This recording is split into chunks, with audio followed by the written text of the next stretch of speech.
Ziningi izathu ke sigodlo isilo samabandla ezenza ukuthi ke axoshe lo ke bekade nguNdunankulu uSizwe samaZulu ubaba kwethu laSizwe Buthelezi.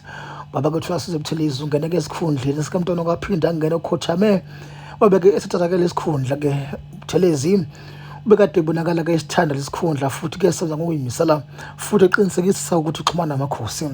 Izathu ukuthi axoshwe ke akaziwa ke kubala kodwa ke isilo qinisekise ukuthi ke uzoyibeka obala ngekudala kanti ke namalunga ke eboard lenyama transport nawo ke achithwe ke lapha ke yisilo. Izathu ayiphelele kodwa ke izinye zazo kusolakala ukuthi ke ngesikhathi ke uthola Sizwe Buthelezi esawumeka kumasipala waseZululand municipality nemali ke engamashumi ke ama-33 umamiliyoni amarandi engazange ke ivele ukuthi ke yashona phi. Kanti ke namanje kuhulumeni kwesifundazwe unukwa sanambana lapha kubaba ke Buthelezi kuthiwa ke ukundlovu kayiphikiswa kanti ke necala ke lithinta ke lapha ke i-rape noma kunyukubeza ngocansi nalo ke alisali ngaphandle kuyimbiko eyavezwa kwezinto lokho ezayibhekiswe kuye ke baba uButhelezi. Sisibongo ngashoze cheers bye.